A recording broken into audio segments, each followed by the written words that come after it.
ایک mind set کیا ہے کہ اللہ پہ توکل کا کیا مطلب ہے کہ بھئی محنت کرو یا نہ کرو، بیٹھے رہو، اللہ کو یاد کرو، اللہ سے دعا مانگتے رہو، اگر میرے نصیب میں لکھا ہوگا تو اللہ مجھے دے دے گا، اگر میرے نصیب میں رزق لکھا ہوا ہے تو اللہ مجھے گھر بیٹھے بیٹھے دے دے گا، اگر میرے نصیب میں یہ جاب ہوگی تو اللہ مجھے گھر بیٹھے بیٹھے یہ جاب دے دے گا، اگر میں نے ایگزامز میں پاس ہونا ہوا تو اللہ تعالیٰ مجھے ویسے ہی پاس کر دے گا، محنت کروں یا نہ کروں اس سے کوئی فرق نہیں پڑتا۔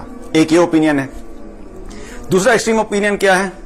لوگ کہتے ہیں بھئی ہر چیز میں اللہ کو انوالو کرنے کی ضرورت نہیں، اگر تم محنت کرو گے تو تبھی تمہیں محنت کا پھل ملے گا، اپنی قوت بازو کے اوپر اعتماد کرو اور محنت کرنا شروع کر دو۔ اللہ تعالیٰ ٹھیک ہے لیکن ہر چیز میں اللہ کو ڈالنے کی ضرورت نہیں ہے، اپنی محنت کرنا، اپنی کوشش کرنا، اپنی پلاننگ، اپنی اسٹریٹجی، اپنی عقل کو استعمال کرو تبھی تمہیں کامیابی حاصل ہوگی۔ تو یہ دوسرا اوپینین ہے۔ اور جو اللہ پہ توکل ہے وہ حقیقت میں ان دونوں کا کمبینیشن ہے، ان دونوں کا کمبینیشن ہے۔ ہم نے بحیثیت مسلمان ہم نے کوشش بھی کرنی ہے، محنت بھی کرنی ہے، ہم نے وہ میئرز بھی لینے ہیں جو ہمیں کامیابی حاصل کرنے کے لیے چاہیے، ہم نے اسٹریٹجی بھی بنانی ہے، ہم نے پلاننگ بھی کرنی ہے، ہم نے اپنا انٹلیکچوئل لیول بھی یوز کرنا ہے، لیکن یہ سب چیزیں یوز کرنے کے ساتھ ساتھ ہمارا توکل اللہ پہ ہوگا کہ یہ ساری چیزیں اگر میں استعمال کر بھی لوں گا یہ چیزیں میرے لیے اس وقت تک فائدہ نہیں دے سکتی، مجھے اس وقت تک فائدہ مند ثابت نہیں ہو سکتی جب تک کہ اللہ کی طرف سے میرے لیے حکم نہیں ہوگا، جب تک کہ اللہ کی طرف سے مدد نہیں آئے گی، اور جب تک کہ اللہ کی طرف سے یہ حکم نہیں آئے گا کہ یہ سب چیزیں میری کامیابی کا ذریعہ بنیں۔ تو اصل میں توکل کیا ہے؟ ان کا کمبینیشن ہے۔ اور رسول اللہ صلی اللہ علیہ وسلم نے ہمیں بڑا کلیئرلی اس بارے میں بتایا کہ اللہ پہ توکل ہے کیا۔ ایک مرتبہ ایک شخص آپ صلی اللہ علیہ وسلم کے پاس آیا اور آ کر پوچھا کہ یا رسول اللہ میں اپنی اونٹنی کو کھلا چھوڑتا ہوں اور اللہ پہ توکل کرتا ہوں۔ آپ صلی اللہ علیہ وسلم سے کیا فرمایا؟ اپنی اونٹنی کو باندھو پھر اللہ پہ توکل کرو۔ اور ایک اور دفعہ ایک صحابی آپ صلی اللہ علیہ وسلم کے پاس آئے اور انہوں نے بڑا اسپیسیفک سوال کیا، اور یہ وہ سوال ہیں جو ہمارے ذہنوں میں اکثر ہوتے ہیں اور ہمیں سمجھ نہیں آتی کہ ہمیں کیا کرنا چاہیے۔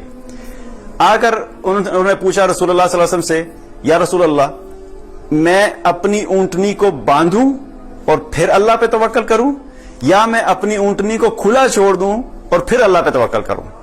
Very specific question. تو آپ صلی اللہ علیہ وسلم نے کیا فرمایا؟ اپنی اونٹنی کو باندھو اور پھر اللہ پہ توکل کرو۔ تو ہمارے لیے کیا میسج ہے کہ ہم نے اپنی طرف سے جو بھی کوشش ہے پہلے پوری کوشش کریں گے، محنت کریں گے، اس کے بعد اللہ پہ توکل کریں گے۔ گاڑی کو لاک لگائیں گے، اس کے بعد اللہ پہ توکل کریں گے۔ گھر کو لاک لگائیں گے کہیں پہ جاتے ہوئے، اس کے بعد اللہ پہ توکل کریں گے۔ اپنے ایگزامز کے لیے پہلے محنت کریں گے، کوشش کریں گے، پاس ہونے کے لیے پھر ہم اللہ پہ توکل کریں گے۔ کوئی بھی بزنس سٹارٹ کریں گے، اس بزنس میں اپنی محنت بھی کریں گے، اسٹریٹجی بھی بنائیں گے، پلاننگ بھی کریں گے، بزنس پلان بھی ہوگا، پھر اللہ پہ توکل کریں گے۔ تو ہمیں اس چیز کو سمجھنا ہے کہ اللہ پہ توکل کا مطلب کیا ہے، ان ساری چیزوں کا کمبینیشن ہے۔ اور یہ چیز آپ نے بہت کلیئرلی بتائی۔ امام احمد رحمۃ اللہ علیہ ان کے پاس ایک شخص آیا اور آ کر ان کے پاس اس شخص نے کسی شخص کا تذکرہ کیا کہ ایک شخص ہے جو اپنے گھر میں یا مسجد میں بیٹھا رہتا ہے اور یہ کہتا ہے کہ اگر اللہ نے مجھے رزق دینا ہوگا تو مجھے گھر بیٹھے بیٹھے دے دے گا۔ تو امام صاحب نے کیا فرمایا؟ وہ جاہل ہے، اس شخص کا علم ناقص ہے کہ اسلام اس چیز کی تعلیم نہیں دیتا کہ آپ بس اپنے گھر میں بیٹھ جاؤ، مسجد میں بیٹھ جاؤ، صرف دعائیں کرنا شروع کر دو اور اچانک اگر اللہ کی طرف سے ہونا ہوگا تو اللہ کر دے گا۔ اس میں کوئی شک کی بات نہیں کہ اللہ تعالیٰ ہر چیز پہ قدرت رکھتا ہے، اللہ سبحانہ و تعالیٰ ہر چیز پہ قدرت رکھتا ہے۔ اللہ تعالیٰ ہمیں بغیر کسی چیز کے بھی ہماری بھوک کو ختم کر سکتا ہے۔ ہم اگر کھانا چاہتے ہیں تو کھانا کیا ہے؟ ہمیں بھوک لگتی ہے۔ بھوک کیا چیز ہوتی ہے؟ بھوک کا مطلب کیا ہے کہ ایک فیلنگ ہے۔ ہم جب کہتے ہیں نا بھوک لگی ہے تو بھوک لگی کا مطلب یہ تھوڑی کوئی فزیکل چیز آ کے ہمیں لگتی ہے تو ہم کہتے ہیں بھوک لگی ہے۔ ایک اندر کا احساس ہوتا ہے، ایک اندر کی فیلنگ ہوتی ہے، تو وہ ہم کیا کرتے ہیں، ہمارا ذہن کہتا ہے بھی کچھ کھا لو گے تو بھوک ختم ہو جائے گی۔ تو یہ اصل میں جو بھوک ختم ہوئی ہے، یہ بھوک کو کریٹ بھی کس نے کیا؟ اللہ نے۔